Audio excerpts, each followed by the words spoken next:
Bueno, ya estamos.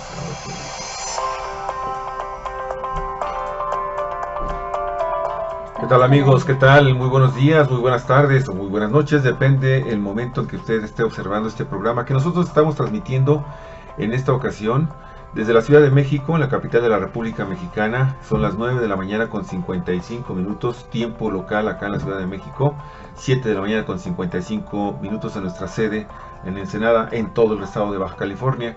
Pues un programa muy especial, de hecho creo que es el último de esta semana. Nos veremos ya en la ciudad de Ensenada el próximo lunes, sin falta. ¿Qué tal, Olga Alicia? ¿Cómo estás? Muy buenos días. ¿Qué tal, Javier? Buenos días, amigas y amigos de Cuatro Vientos.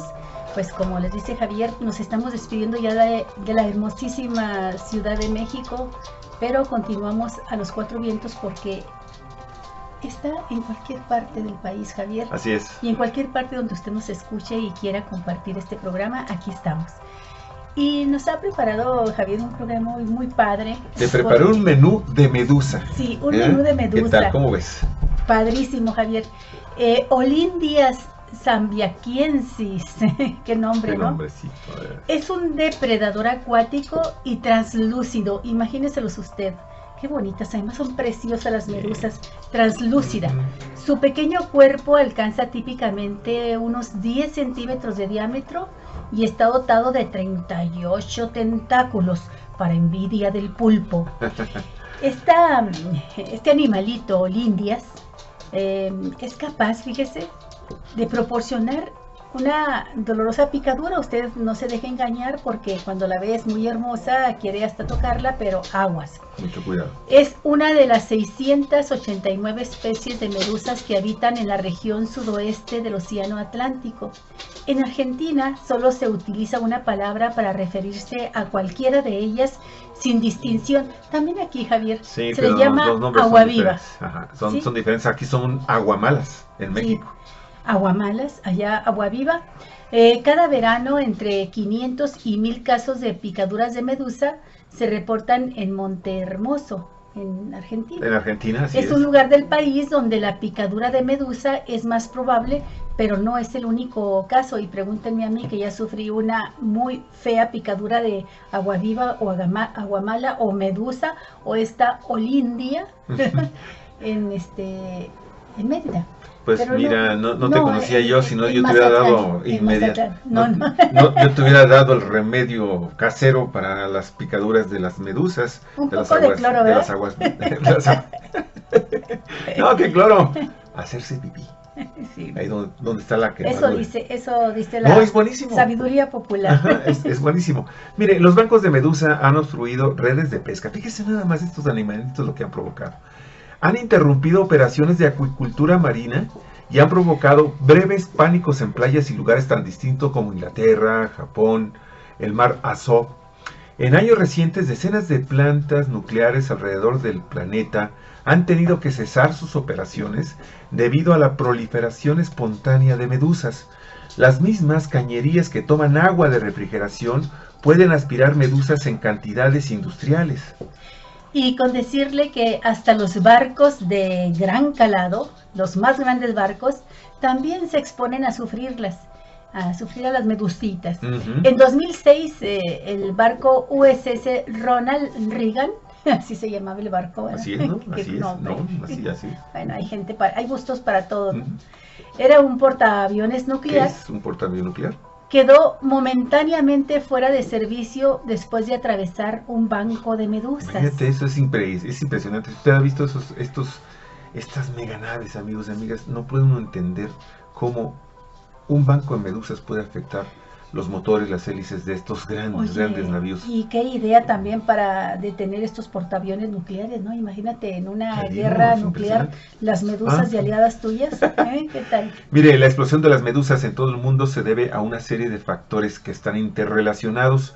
Una de las principales causas es la sobrepesca de sus predadores naturales, como el atún, que a su vez elimina la competencia por el alimento y el espacio para reproducirse. En paralelo, diversas actividades humanas en zonas costeras también ayudan a explicar este fenómeno.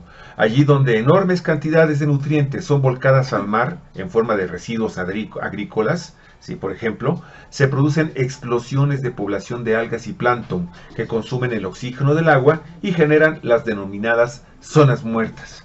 No muchos peces y mamíferos acuáticos pueden sobrevivir a ellas, pero las medusas sí, y además encuentran en el plancton una fuente de alimentación abundante e ideal.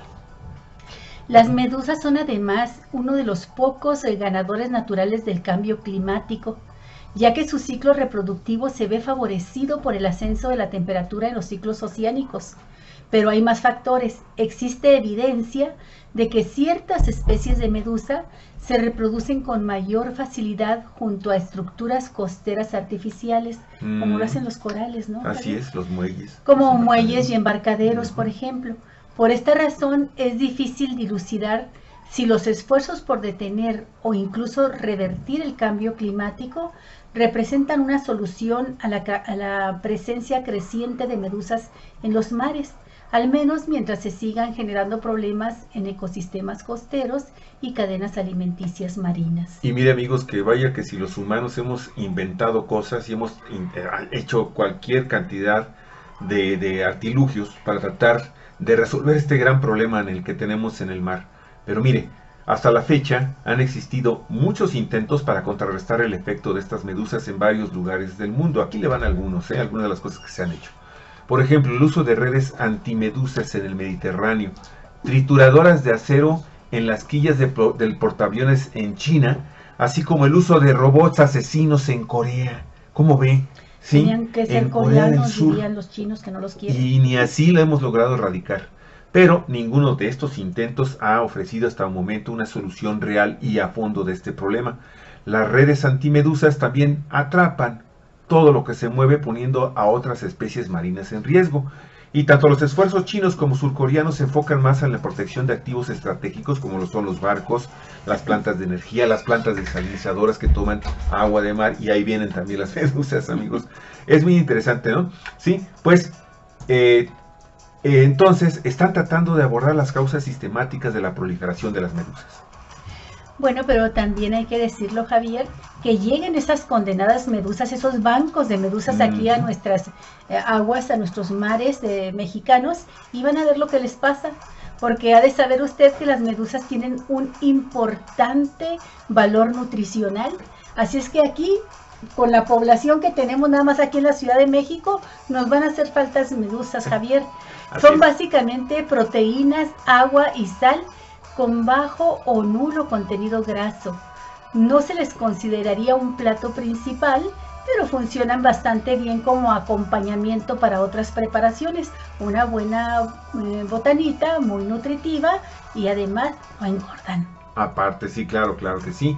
Y bueno, Olga, lo que estamos viendo entonces a final de cuentas es que empezamos a buscar la forma de poderlas finalmente aprovechar como alimento, y nos están diciendo que no son realmente un gourmet, pero obviamente fuente de proteínas, y aparte pues sería un fantástico poder eliminar, reducir estos bancos de medusa que están proliferando, pues gracias también a las acciones que nosotros estamos emprendido, ¿no?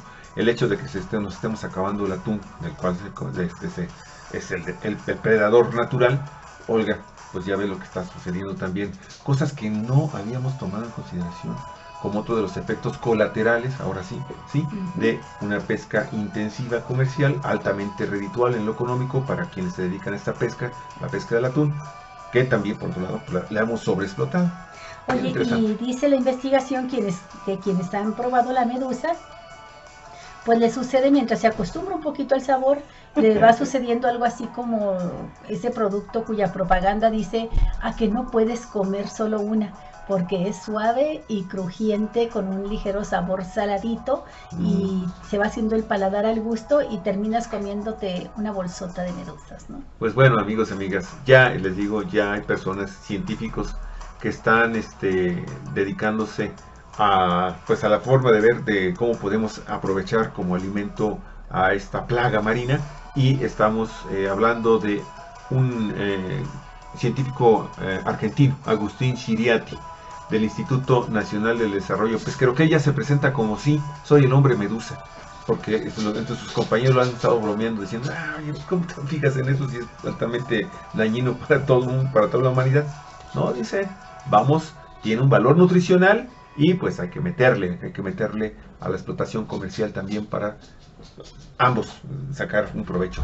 Las especies marinas que están siendo afectadas por la medusa y nosotros como proteína, una fuente importante de pero proteína. mientras avanza la ciencia y se ve qué provecho le puede sacar la humanidad a algunas especies animales o vegetales que en principio parecería que no tuviese ninguno, pues hay otros depredadores, Javier, que nos llevan muchísima ventaja y saben sacarle provecho a todo y hacer negocio con todo. Así es. Y en este caso, ni más ni menos que con la sed, con la necesidad de agua de los seres humanos. Y el gobernador, para el caso, el gobernador Francisco Vega de Baja California, pues ya inició la construcción de la planta desalinizadora de San Quintín. Encabezó la reunión de trabajo que formalizó ayer el inicio de la construcción de esta planta desalinizadora de agua de mar en San Quintín y poblaciones vecinas, cubriendo las necesidades que tienen hoy más de 108,000 habitantes, dice el gobernador, por lo que en el mes de noviembre la empresa Kenton comenzará los trabajos para dotar de agua potable a los residentes de dicha demarcación. Híjole, qué bonito. Sí, pero hay que contextualizarlo, amigos y amigas, porque si lo manejamos así nada más, como vienen los comunicados de prensa del gobierno del estado, pues nos quedamos a ni siquiera la mitad realmente del trasfondo de lo que significa esto. Para empezar, estamos hablando de una empresa transnacional de judía, israelita, ¿sí?, que tiene dominado el mercado mundial de la desalinización de agua en prácticamente todo el mundo, todo el planeta. Pero aparte hay que tomar en consideración esto que le vamos a comentar, que le agregamos a Alicia a la información. Este anuncio de que en noviembre arranca la construcción de esta desalinizadora se da pese a que desde los primeros días de enero de este año, la Suprema Corte de Justicia de la Nación analiza una petición que hicieron 11 diputados de Baja California para declarar inconstitucional y por lo mismo invalidar la aprobación del decreto legislativo 168 relativo a los contratos de asociación público-privadas, conocidas como APP, para la construcción de 2 desalinizadoras, una en Playas de Rosarito y otra en el Valle de San Quintín. Así es, están bajo litigio. Así es. Los legisladores explicaron entonces que basaron esta acción ante la Suprema Corte de la Justicia de la Nación en una primera causa por las violaciones al procedimiento que consistieron en una notificación arbitraria, pues minutos antes de la hora de la sesión convocaron, pero a sesión extraordinaria y sin orden del día. Incluso la convocatoria les fue entregada a algunos diputados 15 minutos o a más tardar media hora antes de que empezara. Después fue caso de la diputada Claudia Gatón del PT. Sí, algunos 15 minutos antes de que empezara y otros media hora después, ya cuando se había dado el albazo, ¿verdad? Ya cuando se había aprobado esta inversión multimillonaria que dejará a Baja California con una deuda de 82,000 millones de pesos por estas obras fundamentalmente, y sobre todo la de Rosarito, que será una desalinizadora monstruo, la más grande de Latinoamérica. ¿Y qué cree? Pues usted lo sabe, si es de Ensenada, de Baja California. De Baja California. Esta desalinizadora es para proveer agua, sí, agua potable, pero a la población de Estados Unidos. Bueno, mire, la segunda causa que están esgrimiendo los legisladores opositores a este tema, a esta mega deuda y a estas 2 obras, amigos y amigas, que finalmente, como lo dices, tienen como objetivo satisfacer en el lado de Playas de Rosarito el consumo en el sur de California, y en el caso del Valle de Valle de San Quintín, amigos y amigas, a las grandes compañías que están fabricando, que están sembrando, produciendo, cosechando para exportación frutillas, moras, zarzamoras, pero también fresa, ¿sí? Y los arándanos famosos también, que se están cultivando en el Valle de San Quintín, amigos y amigas, y que quieren abrir 10,000 hectáreas más para producir y mandarlas al mercado asiático. Pero en fin, la segunda causa, de acuerdo al diputado morenista Catalino Zavala, está basada en uno de los argumentos planteados por los 11 legisladores en la solicitud de invalidez respecto de los recursos destinados por un periodo superior a los 37 años, provenientes de los impuestos de los baja californianos para la construcción de estas desaladoras y que representa una carga financiera, como lo decías, de 82 mil millones de pesos a pagar en esos 32 años, amigos, en esos 37 años, para la construcción de 6 obras de infraestructura adicionales cuya garantía de pago pues es la recaudación gubernamental que se haga durante 35 años del impuesto sobre el producto del trabajo. Así es. Entonces los beneficios que vaya a tener la franja fronteriza se nos van a la coladera, Javier. No, y son impuestos que no se aplican en obras de infraestructura que se requieren, Olga Alicia, para diversos servicios públicos que no se están dotando actualmente en ningún municipio de los 5 que tenemos en Baja California.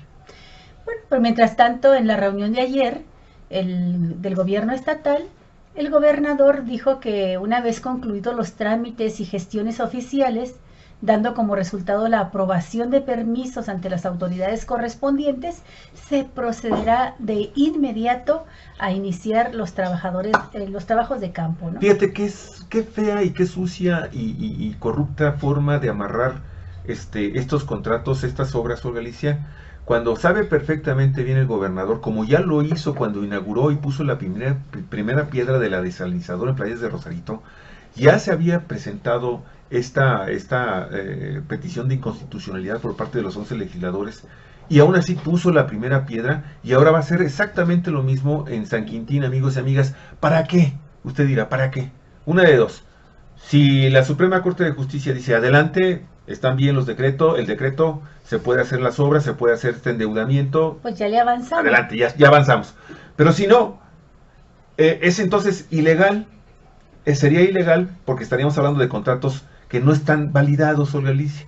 ¿Pero qué van a hacer? ¿Qué diría entonces el gobierno del estado en caso de que continúe todavía el panismo gobernando el próximo, en el año 2020? Pues regularícense. No, y entrarían a un proceso de convencimiento de los magistrados o ministros de la Suprema Corte, haciéndole ver que ya se ha iniciado una inversión multimillonaria, que pueden haber demandas por parte de las empresas que tienen la concesión, y bueno, nos colocan en Baja California como Enrique Peña Nieto ha colocado al país con el problema de la construcción del aeropuerto internacional en el lago de Texcoco, Javier. Así es. Y empiezan los argumentos de que bueno, pues si ya se invirtió mucho, vamos a darle para adelante a esto, ¿no? Y después, como se conoce muy bien en el país, pero en Baja California es pan de todos los días, pues sabemos que empiezan a decirnos que ya a lo hecho pecho, ¿verdad? Te digo, que hay que regularizar la situación, y después nos damos cuenta que las obras se arrancan sin tener ni siquiera completos los manifiestos de impacto ambiental, ni los permisos en su totalidad, en fin. Esa es la situación en la que se encuentra ahorita esa inversión multimillonaria y ese proyecto que se aferró el gobernador a resolver los problemas de suministro de agua en base al negocio multimillonario de las desalinizadoras. Y un último comentario sobre uno de los últimos párrafos que se mencionan en esta nota, amigos y amigas, que está proporcionando obviamente el gobierno del estado el día de ayer en la noche, y que bueno, ahora estamos comentándolo aquí con ustedes. Mira, como que de repente se le salió finalmente el verdadero sentir, el verdadero objetivo de este megaproyecto. O sea, sabemos que el agua potable en el Valle de San Quintín es una urgencia. Sabemos que hay colonias muy pobres que no les llega el agua y pasan 2, 3 semanas, y de repente cuando les llega, pues eso es puro lodo. Pero, amigos, hemos visto, dijo ayer Francisco Vega, hemos visto cómo se ha registrado una reducción de hectáreas sembradas por la falta de agua. Hay que recordar sobre ese tema que ¿qué fue? En el año de 2015, cuando estalló el movimiento jornalero. Así es, unos 2 meses antes de que estallara el movimiento de los jornaleros allá en el Valle de San Quintín, hubo una reunión, por primera vez, como tú lo has explicado ya en varias ocasiones. Llega un secretario de Agricultura del gobierno federal para anunciar que se van a invertir una cantidad importante de varios millones de pesos para la construcción. ¿De qué cree usted? Pues le pidieron, de hecho, los grandes horticultores del Valle de San Quintín, en alianza con las transnacionales como Driscoll. De hecho, la reunión se hizo ahí en las instalaciones de Driscoll. Le pidieron al gobierno federal y el gobierno del estado la construcción de una desalinizadora. Y cuando estalla el movimiento jornalero y los jornaleros plantean que además de los pésimos salarios y las deplorables condiciones laborales que tienen, pues sufren, entre otros problemas, la falta de agua y de agua de buena calidad. Ahí se presenta la oportunidad para que el gobernador Francisco Vega diga: tengo la solución, señores, para este pueblo al que tanto amo, y voy a construirles una desaladora. Pero la desaladora ya estaba pactada con los grandes horticultores, porque la capacidad de esa desaladora rebasa con mucho las necesidades de la población actual del Valle de San Quintín. Va a producir una cantidad de litros de agua desalada de mar, suficiente para empezar a abrir esa cantidad extra de hectáreas, de esa superficie, para llegar hasta 10,000 hectáreas más de cultivos de berry, para ir sobre el mercado asiático. Ese es el proyecto económico de fondo de este puñado de poderosos horticultores aliados con las transnacionales. Y mira, si no, Galicia tiene dedicatoria este proyecto que anuncia ayer ya formalmente como su arranque para el próximo mes de noviembre. Pues obviamente estuvieron los representantes de la empresa Kenton, pero también el representante del Consejo Agrícola de Baja California, el poderosísimo Consejo Agrícola de Baja California. Son alrededor de unas 120 empresas, amigas y amigos, que están dirigidos fundamentalmente por grandes compañías, entre ellas Driscoll. Driscoll es la principal exportadora y productora de berries, de frutillas en el mundo, de arándanos, y tiene una fuerte competencia con algunos productores y algunas compañías también transnacionales que operan en Europa, y ambos están peleándose en este momento pues este mercado potencialmente increíble que es el mercado asiático y China fundamentalmente. Pero ahí está, fue como el único representante de la comunidad del Valle de San Quintín, amigos y amigas, que estuvo precisamente diciéndole: señores, muchas gracias finalmente por cumplir su palabra que nos dieron en enero, de que iban a construir una desalinizadora para que nosotros también podamos aprovechar parte de esa agua para el cultivo de las berries y ampliar a 10,000 hectáreas más de fresas. Sí, y fue el representante del Consejo Agrícola, pues fue a aplaudirle al gobernador, claro, y al alcalde Marco Novelo Osuna, para decirles que esta administración estatal y municipal sí está cumpliendo con los compromisos. Y los compromisos, pues ya se los acabamos de exponer a usted. Los compromisos son construirle su planta desaladora a los grandes horticultores de la región para que puedan exportar más producto, y en este caso pues disputarse con otras competidoras el mercado asiático, el codiciado mercado chino. Y siempre maneja la información a medias, porque este proyecto también cuando menos tiene dos fases, dos etapas. La primera es construir esta primera planta de 250 litros por segundo de capacidad de producción de agua potable, ¿sí?, durante 30 años de la concesión, ¿no, Galicia? Pero quiero decirle que en todo el Valle de San Quintín, que va desde Punta Colonet hasta la zona prácticamente ya cercana a, ¿cómo se llama? Esta zona donde está un rancho, que es el principal rancho tomatero del país, amigos y amigas, de exportación, Los Pinos, que son alrededor de unos, ¿qué le puedo decir? Son como unos 120, 125 kilómetros de extensión, ¿sí? Amigos y amigas, hay 108,000 habitantes. El agua que se va a producir sobrepasa tremendamente la capacidad de producción.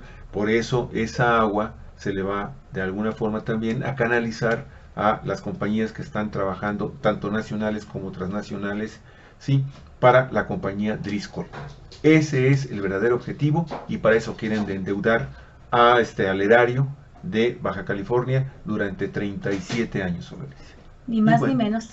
Con todo el apoyo de Enrique Peña Nieto, claro, que siempre, como lo hizo Calderón y como lo hacían los presidentes anteriores, siempre que van a Baja California, se quedan ahí en Los Pinos, se dan su viajecito al sur del municipio de Ensenada para disfrutar de los anfitriones fabulosos que son la familia Rodríguez, y de ahí salen siempre acuerdos muy importantes. Uno de los últimos que hizo Calderón fue ir a entregarle los hoteles, ¿te acuerdas, Javier? Sí, como los que fueron los hoteles La Pinta. Sí, que eran empresas para estatales que finalmente pues quedaron en manos de los propietarios, de manos privadas, que entre ellos Sí. la familia Rodríguez, Olga Alicia. Dicen las malas lenguas que Ajá. Calderón fue y se puso una guarapeta ahí con los pinos, Pues se conocen de Michoacán, con los de muchos rancheros de años, los pinos, son familias que se y que conocen de ahí muchos salió años. esa firma para concesionarle los hoteles por una bicoca. Les entregó Y esa esta obra. familia Rodríguez, hay que mencionarlo, junto con los Valladolid, amigos y amigas, han tenido una presencia en los gobiernos del Estado, los gobiernos panistas, cuando menos las últimas 2 administraciones, a nivel de secretarios aquí en el gobierno de Baja California, del Partido de Acción Nacional. Javier, y a propósito de grandes obras que entrañan fuertes conflictos sociales, pues yo te propongo que antes de concluir nuestro programa vayamos al caso de del aeropuerto internacional de México, el nuevo aeropuerto internacional. Usted sabe seguramente, porque pues esto trascendió desde la semana pasada, que fue asesinado pues uno de los líderes comunitarios que se han estado oponiendo a la construcción de esta mega obra, José Javier Ramos. Y hoy el portal, sin embargo, nos presenta los resultados de una investigación que han iniciado y que la escribe la periodista Karen Castillo. ¿Quién mató a José Javier Ramos? Había descubierto posible desvío de 500 millones de pesos en torno al nuevo Aeropuerto Internacional de México.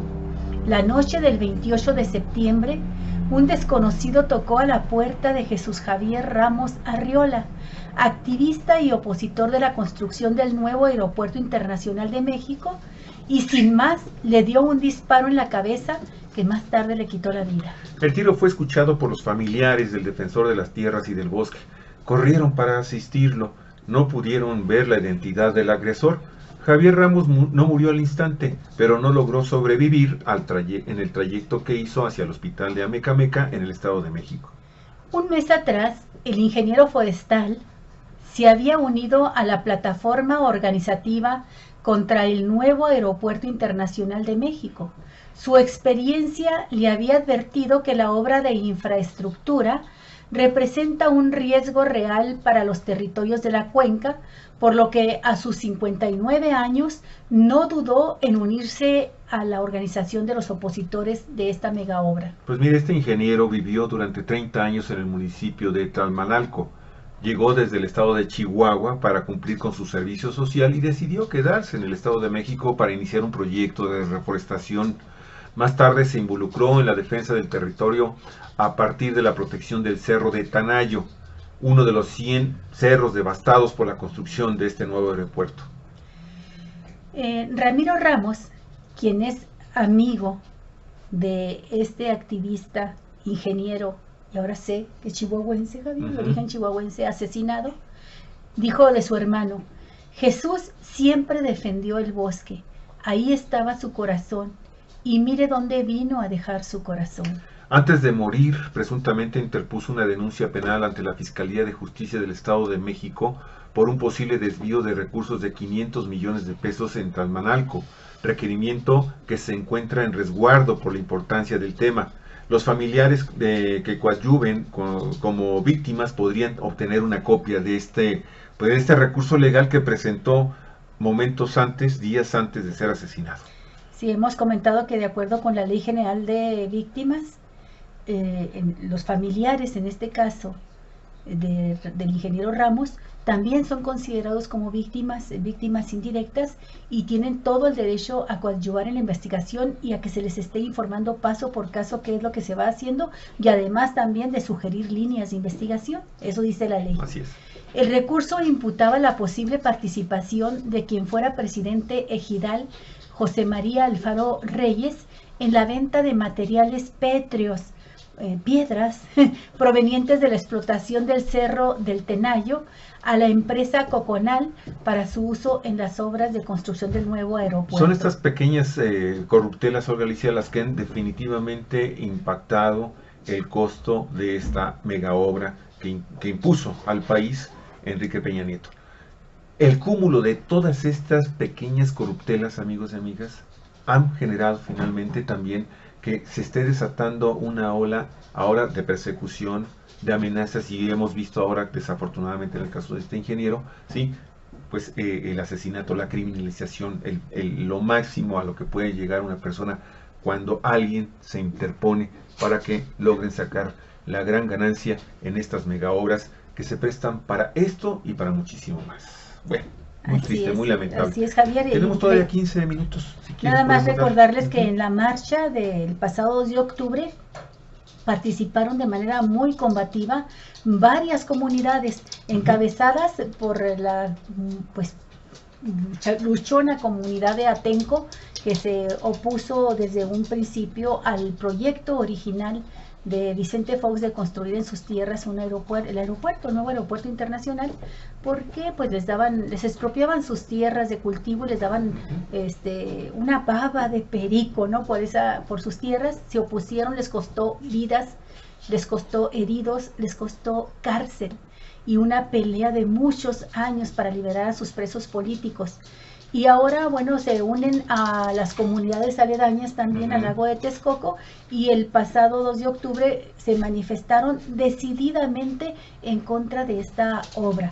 Hicieron uso de la palabra en el mitin y dejaron claro que no van a permitir, Javier, que se construya, y exigen pues al gobierno nuevo, del presidente electo Andrés Manuel López Obrador, que los escuche. Ya se reunió con los de Atenco, pero ayer mismo se reunió, pero están pidiendo que, así como se ha reunido con los empresarios para escuchar sus opiniones respecto a cuál es la obra que más conviene realizar en cuanto al aeropuerto, si en Texcoco o la que ha propuesto el propio López Obrador en Santa Lucía, bueno, que escuche el sentir, las razones, los argumentos, la información de los propios habitantes de las zonas aledañas al lago de Texcoco. Y es que no puede ser, Galicia, tienen 16 años en lucha, o sea, no los pueden dejar marginados. Ellos son los primeros, incluso como comunidad indígena nativa, tiene prioridad en la consulta, tiene prioridad definitivamente.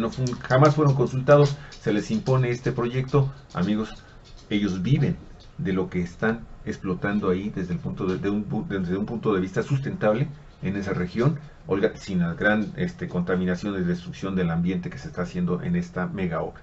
Marisa Camacho, muchas gracias. Tete Manríquez, verdad, maestra, la sorprendimos, dice, chicos, madrugaron, nos está diciendo. Tete, más con las 2 horas de diferencia que hay con nuestro terruño. Tete, amigos, amigas de Cuatro Vientos, ayúdenos a compartir el programa. Por favor, yo todavía no he podido hacerlo en este momento, Javier, pero ayúdenos a compartirlo, porque entre más lo hagan, entre más clic le den y lo pasen a sus amigos y contactos de Facebook, vamos a llegar a miles, y con ello fortalecemos el periodismo libre e independiente en la red. Mira, yo, si quieres, voy a resumir esta siguiente nota, porque la verdad es que es algo que ambientalmente nos pega a toda la humanidad, amigos, amigas, lo que está sucediendo con las abejas en este mundo, en este planeta. Y tenemos una nota aquí de Ibel Lira, del periódico, del portal Sin Embargo, también muy interesante, que no podemos tampoco dejar de mencionar. Fíjese, tan solo en los meses de agosto y septiembre, en el estado de Quintana Roo, desaparecieron, ¿sí?, 600 colmenas de abejas, ¿sí? ¿Y sabe usted qué es lo que está probablemente originando pues este asesinato, este ecocidio en Quintana Roo? El uso de un insecticida que está prohibido, amigos y amigas, por todas las autoridades mexicanas, y no se diga a nivel internacional, porque ya sabemos que aquí en México se están aplicando, pese a que están prohibidos algunos pesticidas, se siguen aplicando sin ningún problema. ¿Por qué? Porque forma parte de nuestra cultura de la impunidad y la corrupción, desafortunadamente, que esperemos que comience a ceder a partir del día 1. Vamos a requerir de muchos hechos para que les empecemos a creer que realmente van por un cambio. Oye, mira, ¿cómo se llama nuestro amigo Bruno? Bruno, él es el apicultor. Bruno, vamos a tener con él precisamente la próxima semana, amigos y amigas, martes o miércoles, vamos a tener una entrevista con Bruno. Es un productor de Ensenada, que nos va a dar una explicación muy interesante también de lo que está pasando con las abejas en nuestro estado de Baja California, muy interesante. Pero mire, Ibel Lira, el uso de plaguicidas ha desatado la muerte masiva de abejas, además de otros problemas en los ecosistemas de varias comunidades de la península de Yucatán, y son comunidades indígenas, mayas, ¿no? reportaron académicos y apicultores durante el foro Impacto de los plaguicidas en la apicultura. ¿Qué dijeron, por ejemplo, Aurora Jalopa Aroche, que es profesora de la Universidad Intercultural Maya de Quintana Roo? Las abejas son muy importantes a nivel mundial en el contexto ambiental y en la producción de alimentos. A nivel peninsular tienen un valor cultural muy importante porque las especies nativas han sido criadas y reproducidas por los mayas desde tiempos ancestrales. Pero mire, durante agosto y septiembre de este año murieron más de 600 colmenas, cada una con aproximadamente 40,000 abejas de Apis mellifera, la especie Alis mellifera, solo en comunidades de La Candelaria, San Felipe, Nueva Reforma, Saxuquil y Xencapchem, todas ellas ubicadas en el estado de Quintana Roo. Los apicultores acusan que el suministro del insecticida fipronil en cultivos de chile habanero es la causa de la intoxicación masiva de los insectos voladores. En José María Morelos, Quintana Roo, este municipio, en Donsot Carretero, Yucatán, y en varias partes del municipio de Jopchechen, en Campeche, zonas en las que la apicultura es una actividad que destaca por su gran importancia cultural, social y económica, la muerte masiva de abejas es un grave problema para el medio ambiente y el sustento de las familias de origen maya.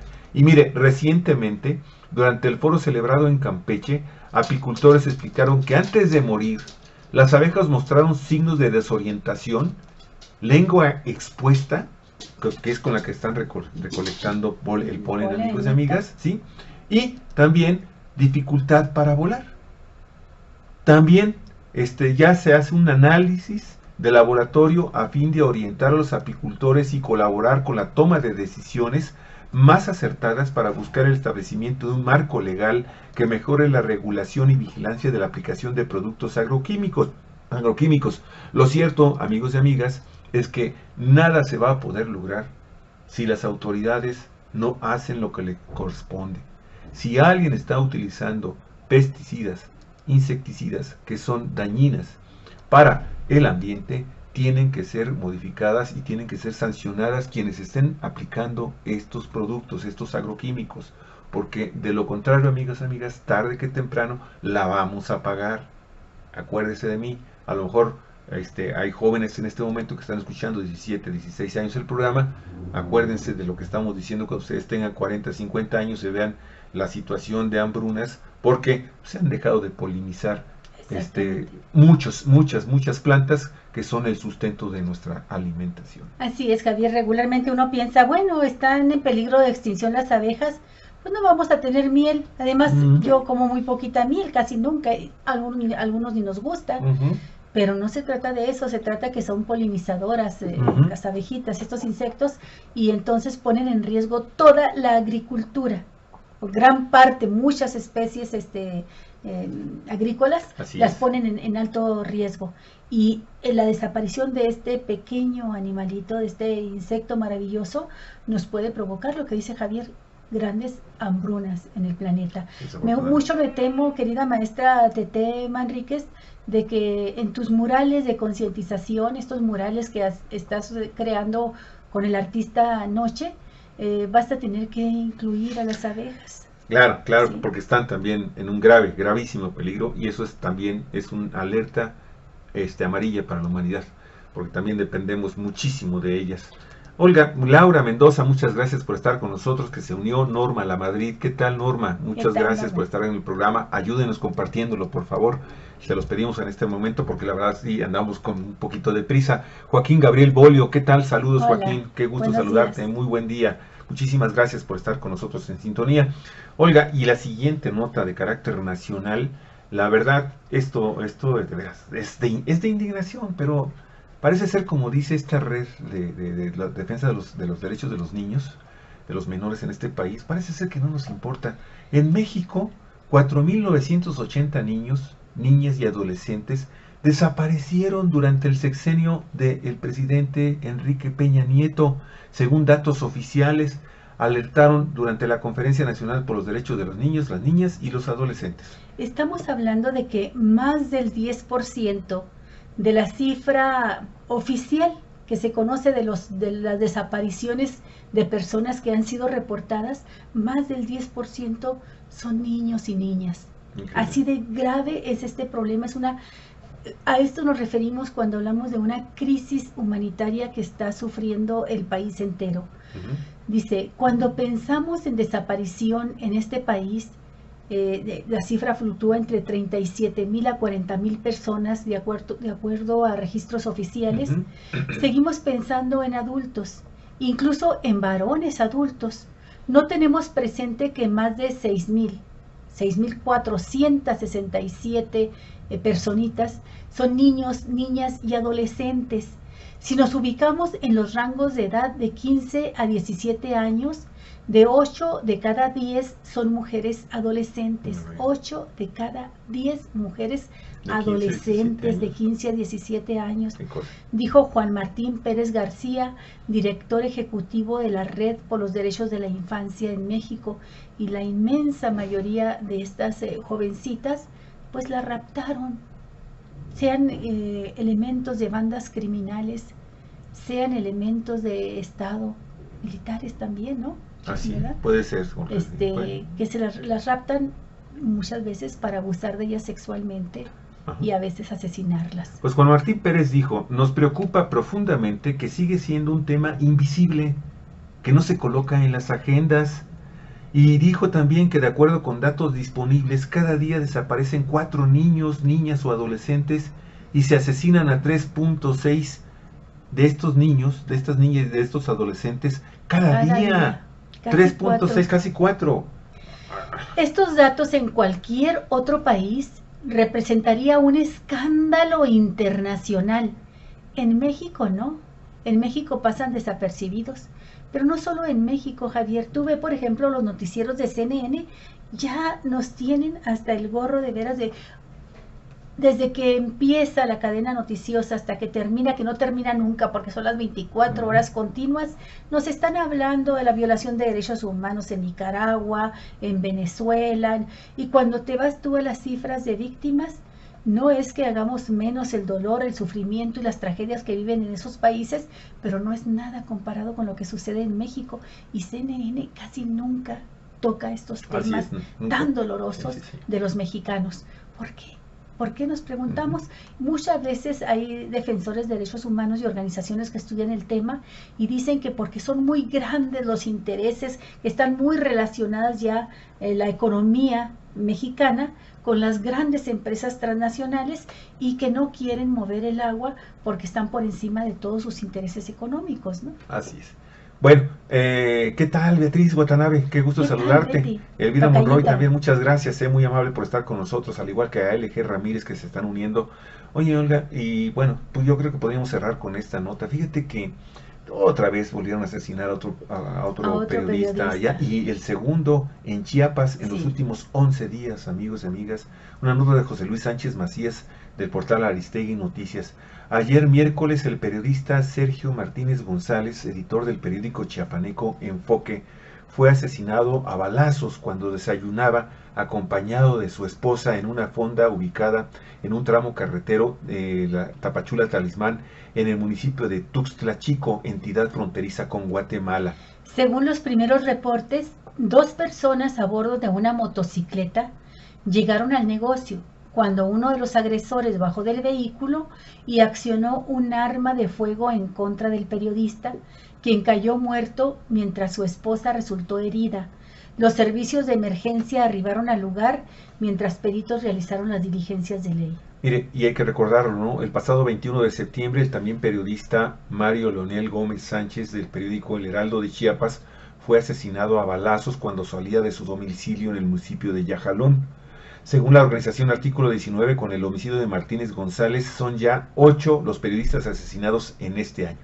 Según el periodista Isaín Mandujano, de la agencia APRO, Martínez González era un activista en la región fronteriza de Cacaotán. No solamente era periodista, sino activista. Así es. Él se asumía como un periodista en activo.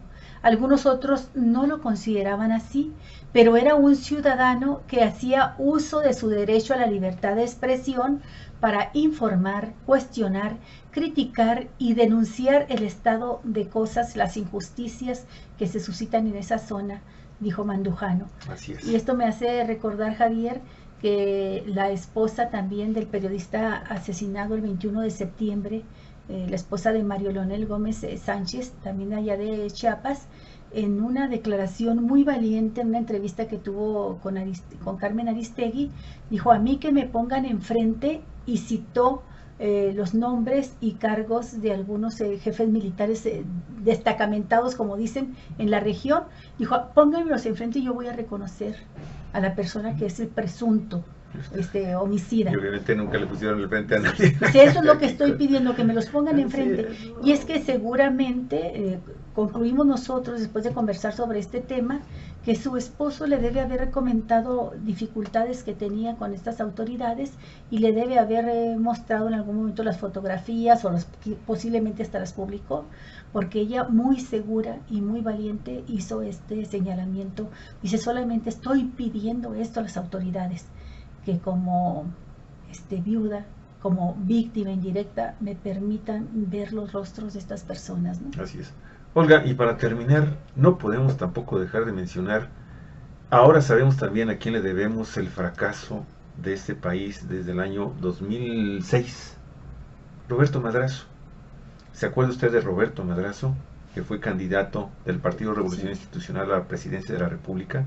¿Se acuerda de él? ¿Verdad? Amigos y amigas, acaba de anunciar ayer a un periodista de telereportaje que, de acuerdo a sus actas, en aquella elección del 2006, ese mega fraude electoral que se cometió en nuestro país, ¿sí?, uno de tantos, en sus actas de escrutinio, ¿sí?, en la noche del día de la elección, Andrés Manuel López Obrador estaba arriba de Felipe Calderón, amigos y amigas. ¿Y sabe qué dijo?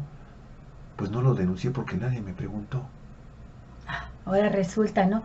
Muchas veces se le pidió, hubo varias voces, no Andrés Manuel, por cierto, pero sí muchas voces del Partido de la Revolución Democrática.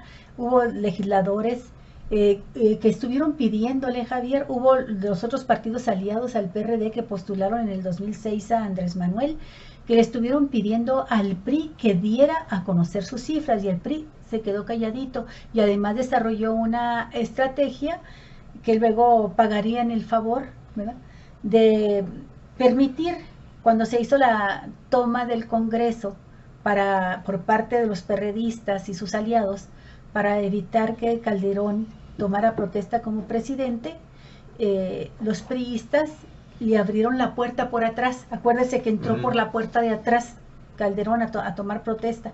Le abrieron la puerta de atrás, una puerta de servicio de un pasillito que había por ahí de emergencia, y para los incendios y cosas de ese tipo, y por ahí entró Calderón a tomar protesta como presidente, y fue gracias al PRI y por un acuerdo entre panistas y priistas. Es que no diga Roberto Madrazo que nunca habló sobre este tema porque nadie le preguntó. Necesitaba que le preguntaran para que dijera cuál había sido la voluntad popular expresada en las urnas.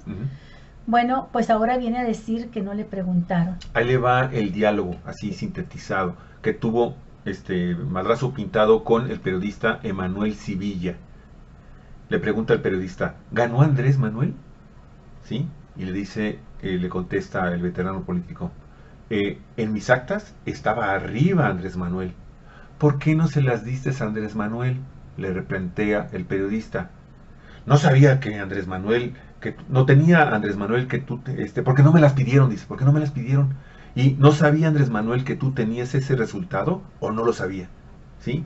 Era una elección, le contesta Madrazo, era una elección sumamente cerrada. Yo no sabía, ni tenía la capacidad porque la votación era muy pequeña. ¿Qué iba a hacer el Instituto Federal Electoral? ¿Iba a haber recuento? Yo le apostaba a que hubiera recuento. ¿Sí? Si el IFE hubiera tomado la decisión de hacer recuento como exigía una parte de la oposición que contendía casilla por casilla y voto por voto, yo sabía que podía ser un reencuentro favorable para López Obrador, pero esa no era mi lucha. No era mi lucha entrar a ese debate porque, lo interrumpe el periodista, pudo haber cambiado la historia. ¿Y cuál era el costo?, dijo Madrazo. Era dinamitar la vida democrática del instituto, del sistema política. Yo no sé, hágame usted el favor, y nos hunde en este mar de sangre, amigos y amigas, perdóname, infeliz. Así es, No puede Roberto ser. Madrazo y los priistas del 2006, que muchos de ellos son los de hoy todavía, son responsables, junto con Calderón y Peña Nieto, de esta tragedia que está viviendo el país, de esta enorme tragedia, de este desmantelamiento de su planta productiva, de esta venta de sus recursos naturales, esta entrega al extranjero, pero sobre todo de tanta muerte, tanto dolor que han sufrido, que han lutado a pues cientos de miles de hogares mexicanos. Así es. Y ahora viene a decir que para salvar la democracia del Instituto Federal Electoral habría que quedarse callado respecto al enorme fraude electoral. Muchas veces lo he comentado, Javier, que le escuché un mitin a López Obrador. En ese tiempo yo estuve cubriendo los eventos del conflicto postelectoral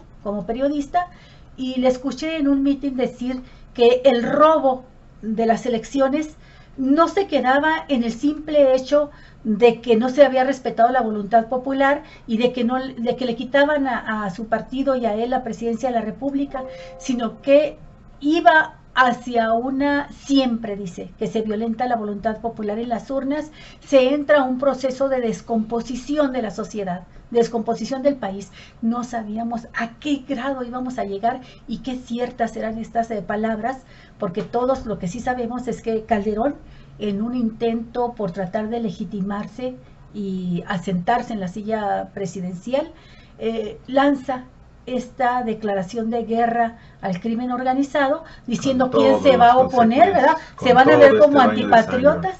Y por favor, hasta su esposa salió a un mensaje de carácter nacional, Javier, en cadena nacional, a pedirnos a todos los mexicanos que nos uniéramos al presidente en la lucha contra el crimen organizado. Fue el pretexto que agarró, ¿verdad?, para tratar de legitimarse, y fue, como se ha dicho, el garrotazo al avispero que nos sumió en estos años, ya dos sexenios continuos de tanto dolor.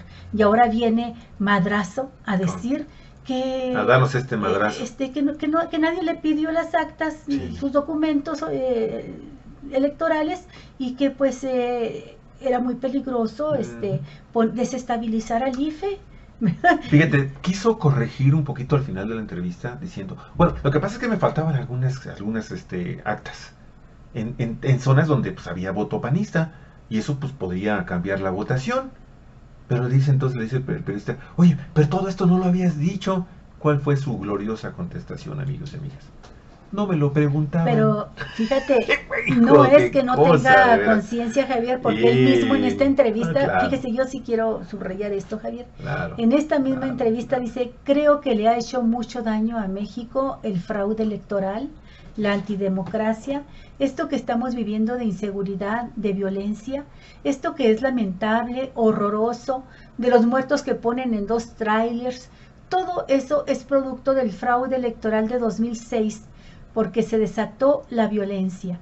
Impusieron al presidente y él, para legitimarse, le declaró la guerra al narcotráfico y le pegó un garrotazo a lo tonto, al avispero, y desde entonces hay mucha violencia en México. Es lo que dijo Andrés Manuel, es lo que hemos estado diciendo nosotros como periodistas, y es lo que ahora viene a decir Madrazo, pero no dice que él tiene una gran responsabilidad en esto también, ¿no? Impresionante esta declaración, amigos y amigas. Bueno, pues con eso vamos a terminar. Maestro Miguel Alberto Navarrete, muchas gracias también por unirte. Les pedimos de favor que si pueden compartirnos en este momento, pues tenemos que ir precisamente a otra entrevista. No la vamos a publicar en vivo, pero por la noche se las vamos a pasar. Es con un morenista crítico, colaborador de Cuatro Vientos, amigo de Cuatro Vientos, Jesús Sosa Castro. En un momentito más vamos a platicar con él, amigos y amigas, y por la noche vamos a subir esa entrevista, porque créame, es una de las voces más abiertas, más democráticas, más críticas de la izquierda en México, y que pues es todo un ejemplo de ¿cómo se llama? De congruencia, amigos y amigas, y de honestidad. Por eso el peso de su voz. Entonces nos vamos corriendo porque ya se nos hace tarde a la cita. Amigos y amigas, queremos agradecerle muchísimo el favor de su atención. Y pues, no, como siempre, ¿no? Nos vamos con musiquita. Nos estamos escuchando y viendo ya en Ensenada. Esperemos estar por allá el próximo lunes, arrancar ya tradicionalmente nuestro programa en los horarios, deshorarios que tenemos a veces con nuestro programa. Queremos agradecerle mucho y nos vamos con música. A ver, es esa. Cuatro vientos. Cuatro vientos. Periodismo en red. Un abrazo a todos. Un espacio de libertad en donde todas las voces encuentran eco. Muy amables. Hasta pronto. Buen provecho.